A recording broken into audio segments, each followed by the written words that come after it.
Hello everyone, Dr. Kofi here again, and welcome to my YouTube channel, Tutor Med, where everything medicine is simplified. In our last video, we spoke extensively on the basic principles underlying ECG interpretation, including the heart's electrical system, the origin of leads and electrodes, and the spatial orientation of the 12 leads which make up the standard ECG. Now, it is strongly recommended that you take a look at that video before watching today's video, and find the link to that video in the video description below. In today's video, we will navigate the ECG paper and understand everything on it, including the information written on it. And then we will begin our stepwise approach to interpreting the ECG. We will discuss how to check for the standard calibration of the ECG strip, how to calculate for heart rate, how to identify sinus rhythm, and how to determine the axis of the heart. And so guys, without wasting much time, let's begin today's discussion. Okay, and so now let's understand some features of the ECG strip. The strip looks like the green graph book we used in mathematics. And so it is made up of big boxes, each having 5 small boxes. Remember, we said the ECG is a graphical representation of the heart's electrical activity. And so the word graphical means that the ECG has an x-axis, and the x-axis measures the duration of the waves, and this is measured in time, seconds or milliseconds. And then it has a y-axis which measures the amplitude of each wave, that is, how deep or how high a wave is, and this is measured in voltage, in millivolts. Now remember, each big box has 5 small boxes, and so let's look at what a small box represents. Now this is the small box. If we take a measuring rule to measure the size of the small box, we will find that on the y-axis it measures 1 millimeter, and on the x-axis it measures again 1 millimeter. We need to commit this to memory, that 1 millimeter or one small box on the y-axis is 0.1 millivolts. Remember, the y-axis measures voltage. And then 1 millimeter or one small box on the x-axis is 0.04 seconds or 40 milliseconds. We need to commit these two values or these two principles to memory, because we will describe the waves based on these two principles. Let's look at an example. Let's assume this is a reading from one of the leads, say lead 2. And so let's describe the P wave here. Here, we will say that the P wave is approximately one small box or 1 millimeter high, and in voltage this is approximately 0.1 millivolts, because remember, on the y-axis one small box or 1 millimeter is 0.1 millivolts. And then we will say that the P wave is 2.5 small boxes or 2.5 millimeters wide. That is on the x-axis. So in duration for seconds, we will say that it is 0.1 seconds. But in milliseconds, we will say it is 100 milliseconds. How did we arrive at this? Again, remember, on the x-axis, one small box is 0.04 seconds or 40 milliseconds. And since the P wave covers 2.5 or 2.5 small boxes, then in seconds, we have 2.5 times 0.04 seconds, and that gives us the 0.10 seconds. And then in milliseconds, we have 2.5 times 40 milliseconds, and that gave us the 100 milliseconds. But for simplicity's sake, we will say the P wave is one small box high and 2.5 small boxes wide, instead of mentioning the millivolts and then the time. Last, if we pick the T wave on this strip, we will say that the T wave is approximately 1.5 small box or 1.5 millimeters high, and in voltage this is approximately 0.15 millivolts. And then we would say that the T wave is 3 small boxes or 3 millimeters wide, and then this is 0.3 seconds or 120 milliseconds. In our discussions, we have never seen an ECG recording that is typically encountered in clinical practice, and so let's look at one. So this is an ECG report, and you can see we have lead 1 here with its recording, and I trust you can identify some waves: P wave, QRS complex, and then the T wave.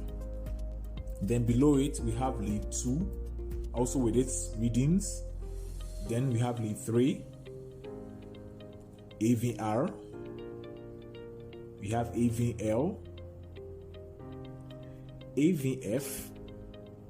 Then to the right we have the readings from V1, below it V2, we have V3, then we have V4. Below V4 we have the readings of V5, and then V6. And so these are the leads which make up the standard ECG. Aside the short readings from each of the 12 leads, you will see that the machine repeats the readings of some leads fully. These leads are called rhythm strips. They are so called because the heart's rhythm can be comprehensively assessed when these leads are examined, and typically leads which show P waves excellently are those which qualify to be rhythm strips, and it is known that those leads are leads 2 and V1. Some ECG machines also add V5, but typically leads 2 and V1 are the rhythm strips as shown in this ECG report. However, most ECG machines report only one rhythm strip, so either lead 2 or V1.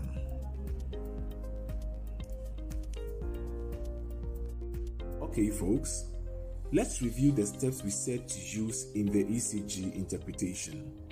First, we need to confirm the identity of the patient to make sure that the ECG belongs to the patient. And then we check the calibration of the ECG, again to ensure that it is a standard calibration. Next, we calculate the rate of the ECG. Then, the rhythm. Next, we determine the cardiac axis. After doing the above, we describe exactly what we see on the strip, beginning with the individual waves. And so we have the P wave, the QRS complex, and then the T wave. Then we move to the intervals. For the intervals, we pay attention to the PR interval and the QT interval. Then we move to the segments, VST segment, and then the PR segment. Remember, the TP segment is used as the baseline for the ECG. After doing that, then you give your overall impression about the ECG. This overall impression is made up of all the anomalies we picked through the steps, adding them, which picture or which diagnosis does it point to. And as said earlier, we will discuss the calibration, the rate, the rhythm, and the axis in this video. After confirming the identity of the patient, you proceed to check for standard calibration.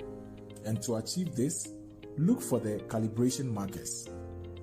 Now, the calibration markers are rectangles, usually found on the left on the ECG paper preceding the leads, like the one I have indicated here.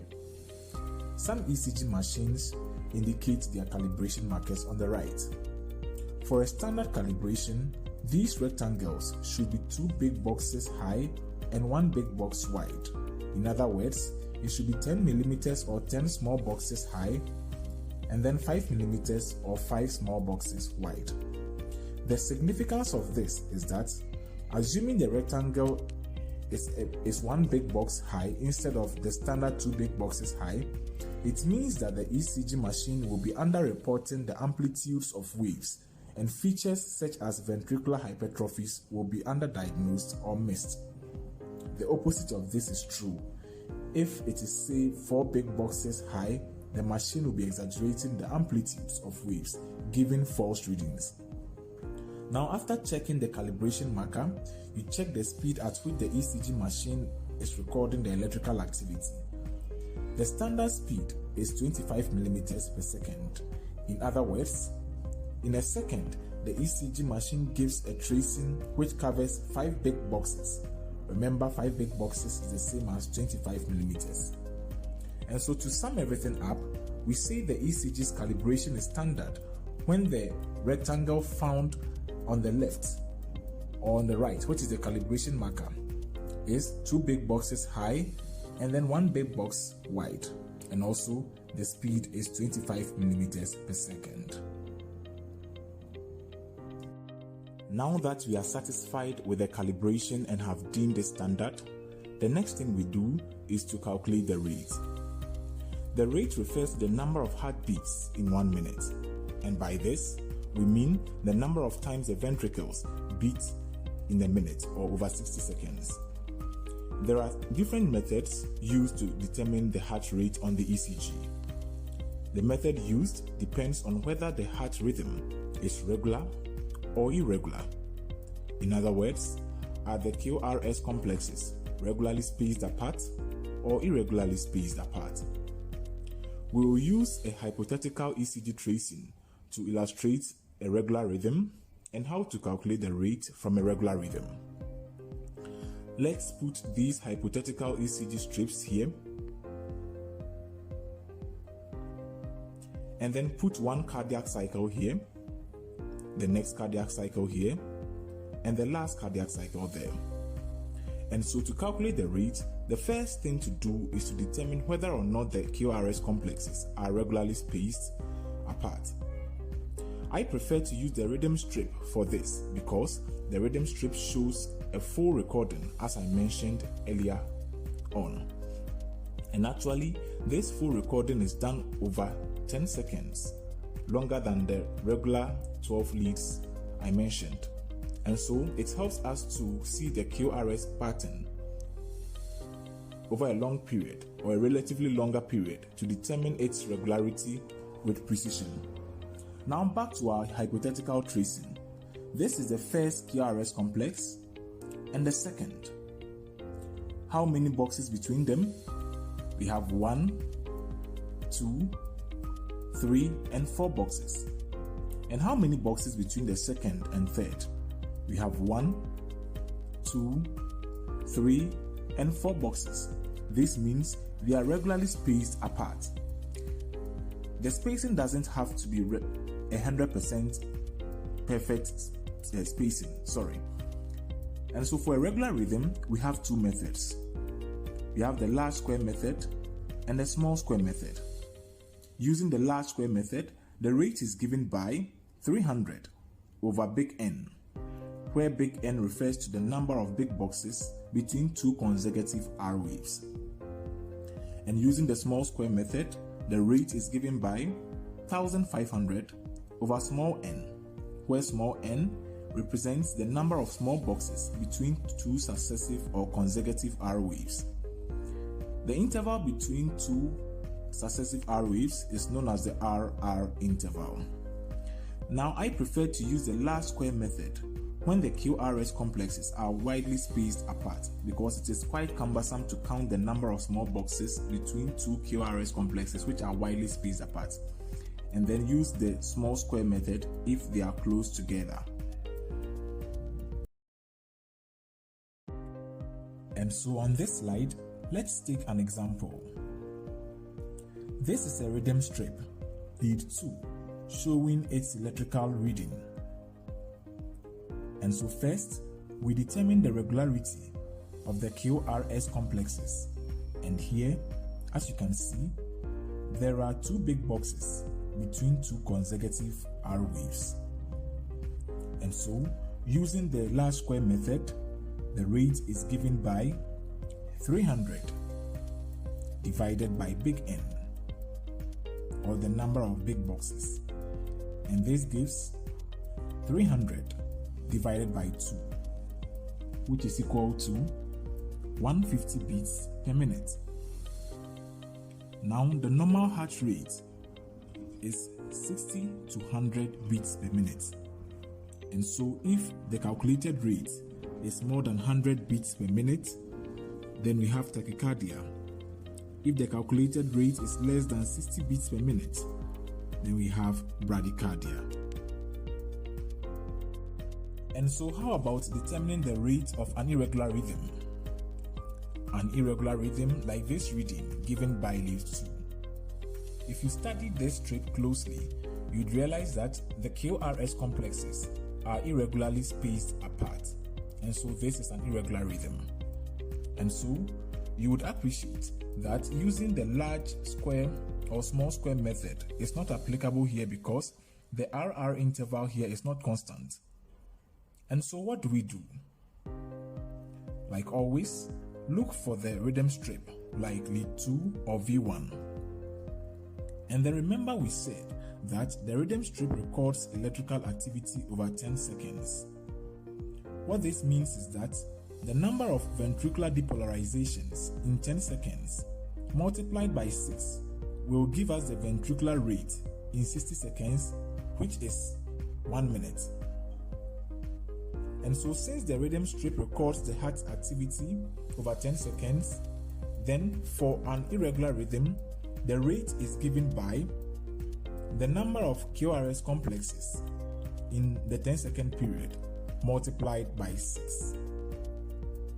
So going back to our rhythm strip, which is lead 2, the number of QRS complexes over the 10-second period is 1, 2, 3, 4, then this is the 5th QRS complex, 6, 7th, 8th, this is the 9th, the 10th, the 11th, the 12th, the 13th, the 14th, and the 15th. So we have 15 QRS complexes over the 10-second period. So the rate is given by 15 QRS complexes times 6, and this gives us 90 beats per minute. And so now we've checked for demography, we've established a standard calibration, we've looked at the rate, and so the next step is the rhythm. Now, what does rhythm mean on the ECG? A heart's rhythm is defined as 3 consecutive heartbeats displaying close or identical or similar waveforms on the ECG. What this definition means is that to get a rhythm, you need at least 3 consecutive heartbeats, and each of the heartbeats should show the same waveform. Meaning, if you have 3 consecutive heartbeats and the first 2 are similar, but the last is completely different, you can't determine the rhythm from those 3. They have to be identical in waveform. Now let's illustrate this hypothetically. Let's say this is the reading from lead 2.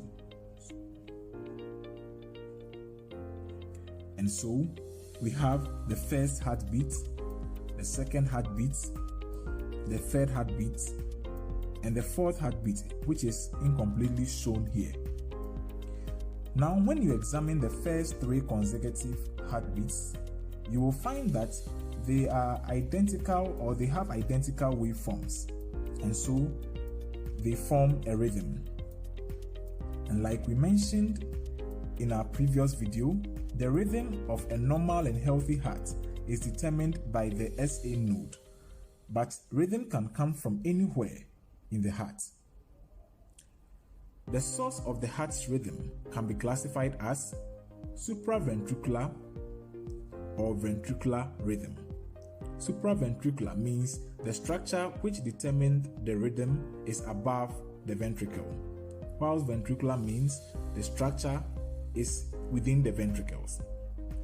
Another classification is, it can be classified as sinus or ectopic rhythm. Sinus rhythm means it came from the SA node, and ectopic, which means out of place, means it came from structures within the heart other than the SA node. And so now let's take more general principles regarding rhythms. And so like we said, the term supraventricular rhythm means that the structure which generated the rhythm is above the ventricle. And so, what structures are above the ventricles? The first structure I want to mention is the SA node.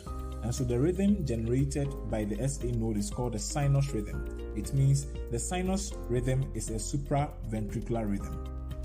Then another structure is the atrium, or plural, the atria. The atria generate atrial rhythms like atrial fibrillation, atrial flutter. So atrial rhythms are also supraventricular rhythms. Then another structure which is above the ventricle is the AV node, and the rhythm generated by this is called the junctional or nodal rhythm. And examples include AV nodal reentrant tachycardia, AV nodal non-reentrant tachycardia. We will look at all these later. However, let me point out that the rhythm is actually not from the AV node itself, but from the myocardial cells surrounding the AV node. But for simplicity's sake, let's say it's from the AV node. Then we have ventricular rhythm. This means the structure is within the ventricles, so either the ventricular myocytes or the Purkinje fibers. And the rhythms here include ventricular tachycardia, ventricular fibrillation, etc. Now, how can we tell whether the rhythm is supraventricular or ventricular? The duration of the QRS complex can give us a clue. By the duration, we mean the width of the QRS complex can give us a clue. Now, the normal QRS complex duration is less than 3 small boxes or 3 millimeters in width. And in time, this is the same as less than 0.1 seconds or less than 120 milliseconds. And so, if a QRS complex is less than 3 millimeters wide, it is called a narrow complex, and this is a normal duration. But if it is more than 3 millimeters wide, it is called a broad complex. And so this is the QRS complex we are talking about. So to tell a ventricular rhythm from a supraventricular rhythm, supraventricular rhythms, almost all of them, have narrow complexes. And then ventricular rhythms have broad complexes. And so now among the various rhythms, remember we said in this video we will focus on how to determine a sinus rhythm. A separate video on arrhythmias will deal with the various ectopic rhythms, that is rhythms other than the sinus rhythm. And so first, remember our principle that you need to use the rhythm strip and examine 3 consecutive heartbeats, ensuring that all 3 have identical waveforms before you can call it a rhythm. And so after you've determined it's a rhythm, for a sinus rhythm, every QRS complex, which should be a narrow complex, should be preceded by a P wave which has a normal morphology. And then there should be a constant PR interval. Let's illustrate this here. And so first, we need to examine at least 3 consecutive beats. And as you can see, there are 5 heartbeats and all 5 have identical waveforms. Hence, this is a rhythm. Now, to determine the sinus rhythm, ensure that each QRS complex is a narrow complex. That is, it is less than 3 millimeters in width or less than 120 milliseconds. And then each of these narrow complexes is preceded by a normal morphology P wave, as you can see indicated. And 2, the PR interval in each beat should be constant. So if you have these, then you can see that the ECG is showing a sinus rhythm. Sinus rhythm bad, and so we move on to the next step, which is to determine the cardiac axis. To explain this concept very well, permit me to use this illustration of vectors. Assuming we have a 5 kg cement block, and to the left, a force of 20 newtons is pulling it, and to the right, a force of 100 newtons is pulling it as well. In what direction do you anticipate the cement block to move? True, it will move to the right because the resultant force which will act on the block is 80 newtons. It is the same principle with the heart. Now this is the SA node, and when it fires in multiple directions as indicated.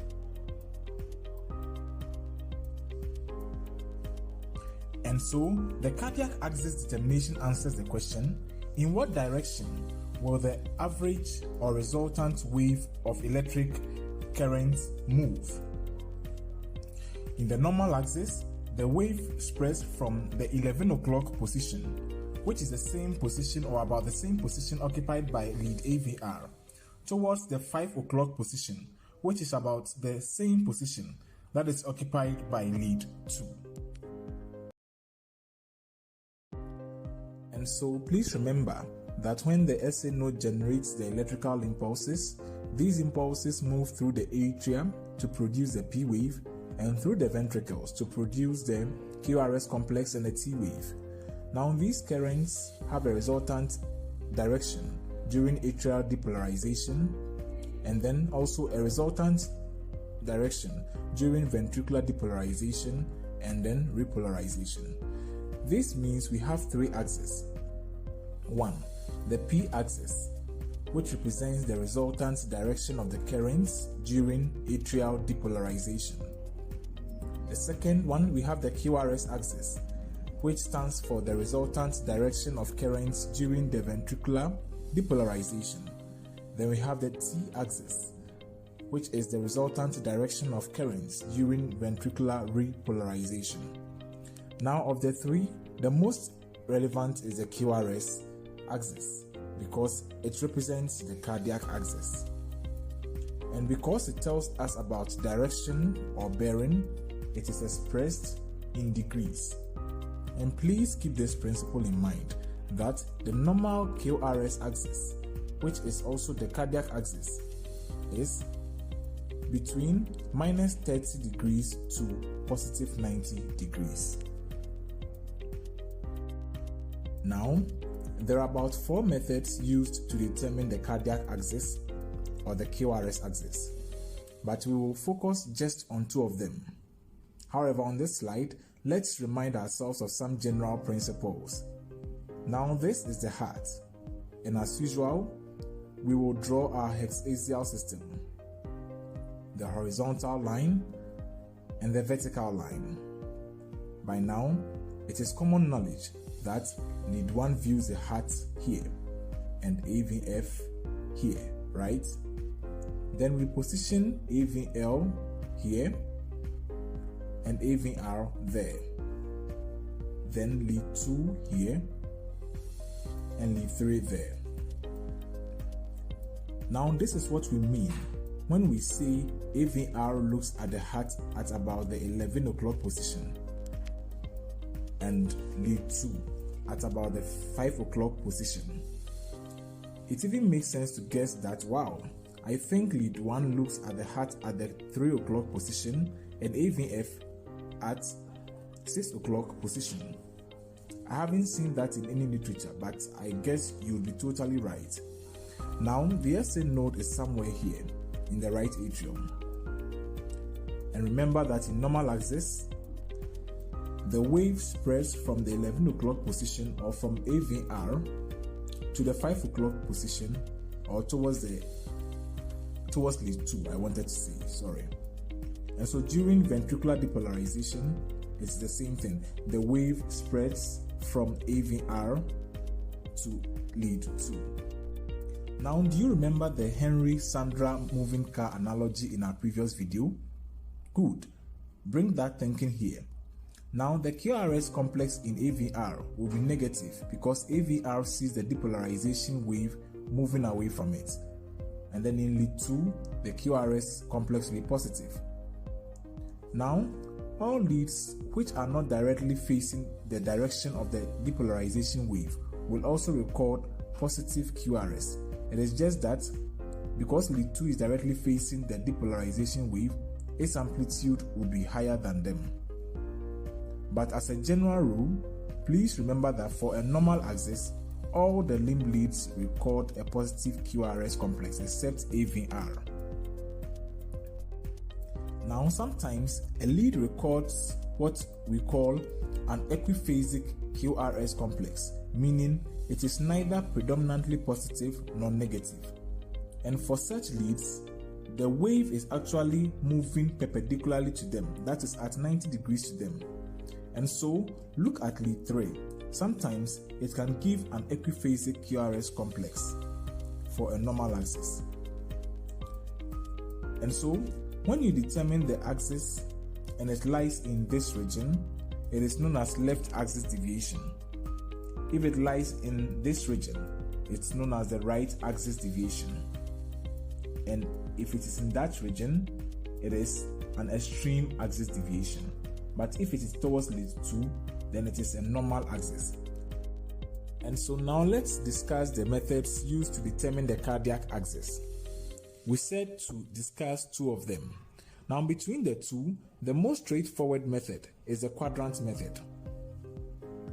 Now draw the heart anyhow you want it and draw your 4 cardinal points, the horizontal line and the vertical line. You know lead 1 should be here and AVF should be there. Good. And so this method estimates the cardiac axis using 2 leads, leads 1 and AVF. Why these 2 leads? Because their positions help us divide the heart into 4 quadrants, hence the name quadrant method. And so for the first scenario, always we are looking at the direction of the QRS complex, whether it is positive or negative. And so if you have a positive QRS in lead 1 and then a positive QRS in AVF, then it means the axis is in this quadrant and it's a normal axis. Second scenario, if you have a positive QRS in lead 1 and then a negative QRS in AVF, the positive QRS in lead 1 is pointing towards lead 1, but the negative QRS in AVF is moving away from AVF. So it makes sense that the quadrant is in this quadrant, and so we have a left axis deviation. Then third scenario, you have a negative QRS in lead 1, but a positive QRS in AVF. So positive QRS in AVF is pointing towards AVF, but the negative QRS in lead 1 is moving away from lead 1, and so it is in this quadrant. So we have a right axis deviation.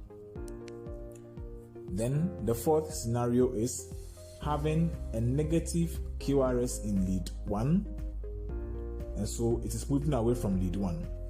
And then a negative QRS also in AVF, also moving away from AVF. So you would agree with me that the combination of this lies in this part of the quadrant, and we have an extreme axis deviation.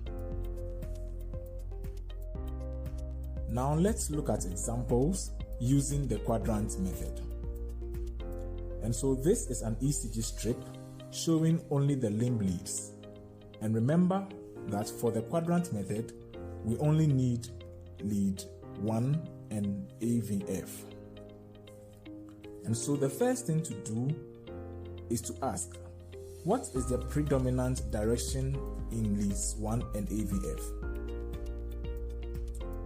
looking at this, in lead 1, the QRS complex is positive, meaning it is pointing towards lead 1, indicated by this arrow. And then look at AVF. Also, the QRS is positive. It means that the wave is also pointing towards AVF. And so when you combine these arrows, you'd realize that it falls in this quadrant. And we know that that quadrant means it is a normal axis.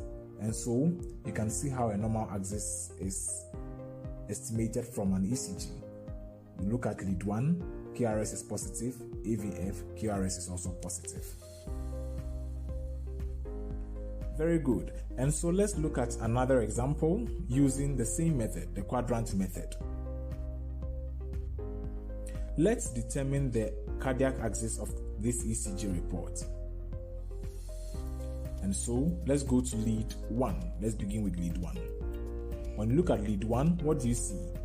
The QRS complex is predominantly negative. So we show this with the arrow pointing away from lead 1. It means the depolarization wave is moving away from lead 1. Then we go to AVF. What does it say? The QRS is predominantly positive. It means the depolarization wave is moving towards AVF. When you combine these arrows, you see that the axis falls in this quadrant, and so we have a right axis deviation. And that is how to tell a right axis deviation.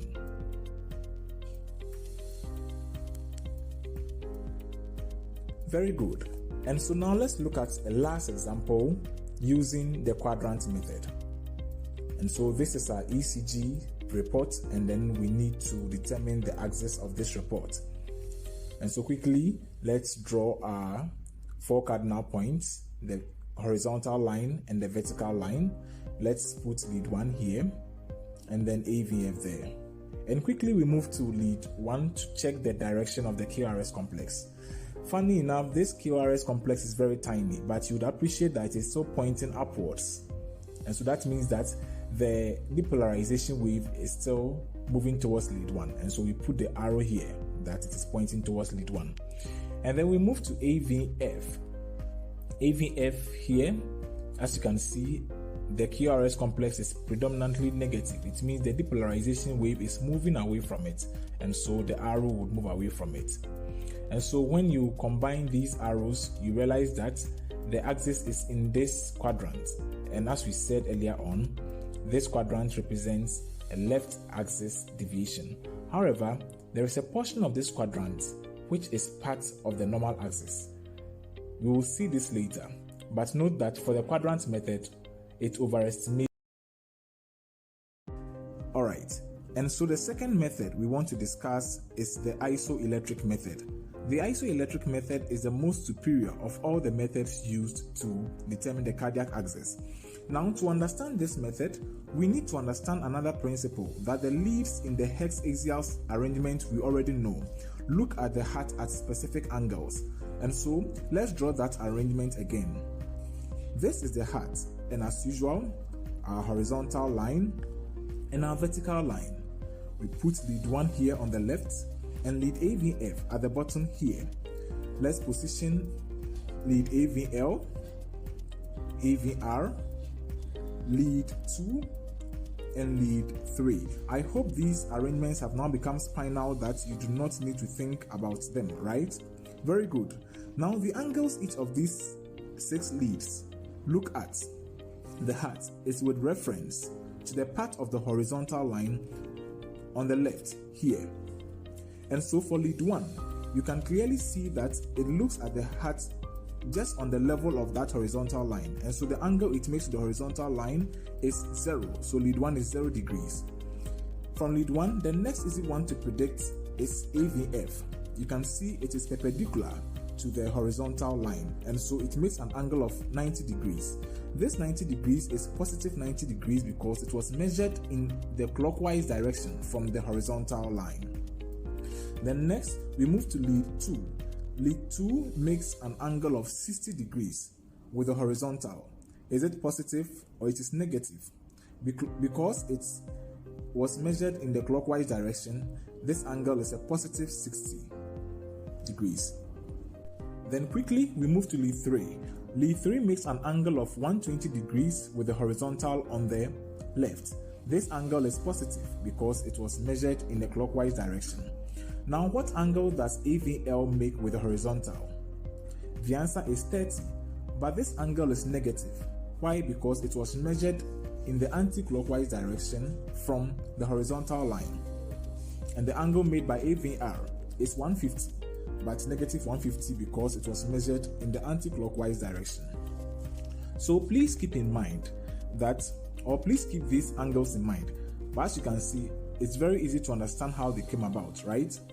So when we say that the cardiac axis is from minus 30 to positive 90, I trust you understand that it is anything from AVL to AVF, right? With leads 1 and 2 in the middle. Very good. Now let's go to the principle behind the method. Now you remember in our previous slide or two, we said that when the depolarization waves moves perpendicular to a lead, that lead records an equiphasic QRS. That is, the QRS complex is neither predominantly positive nor negative. Yes, that lead that showed the equiphasic QRS is called the isoelectric lead. That is the origin of the name of this method. And so, then, it means that the depolarization wave is moving directly towards the lead that is perpendicular to the isoelectric lead.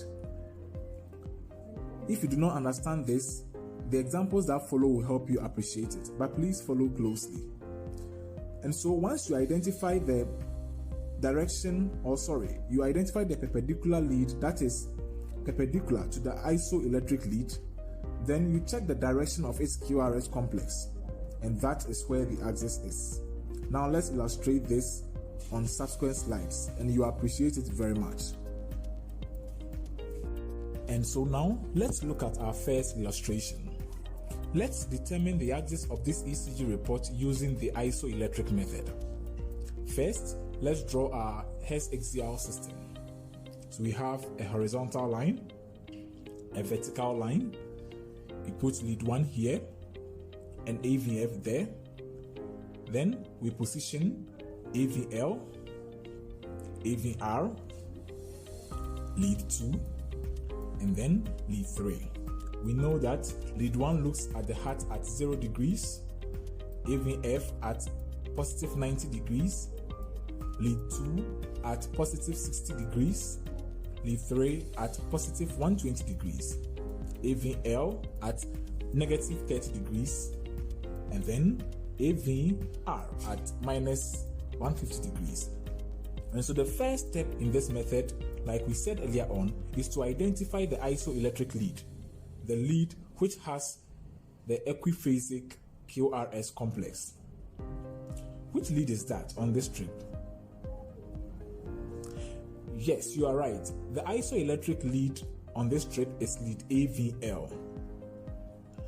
After you've identified the isoelectric lead, the next step is to determine the lead which is perpendicular to the isoelectric lead, that is AVL. In other words, the lead which is at 90 degrees to AVL. So to identify that, let's go back to our hexaxial system. Look at the leads around AVL. Straight away, you know that lead 3 and AVF are out because they are too far away from AVL. Now, the angle between AVL and lead 1 is 30 degrees, so lead 1 cannot be perpendicular to AVL. But then look at lead 2. You realize that the angle between lead AVL and lead 2 is 90. Why? Because if you check the angle between AVL and then lead 1, it is 30. And the angle between the horizontal and then lead 2, it is 60. So if you add the two, you'd get 90 degrees, making lead 2 the perpendicular lead for AVL. So in essence, remember that leads AVL and lead 2 are perpendicular leads of each other. Now, once you found the perpendicular lead, look at the direction of the QRS complex in that perpendicular lead. So, in lead 2, the direction of the QRS complex is positive, meaning the depolarization wave is towards lead 2. And so, it means that the axis is a normal axis. Why? Because it is pointing to the positive 60 direction. And we know the normal axis should be between minus 30 to plus 90. And so this is a normal axis. Let's look at another example using the isoelectric lead method. And so we draw our hexaxial system.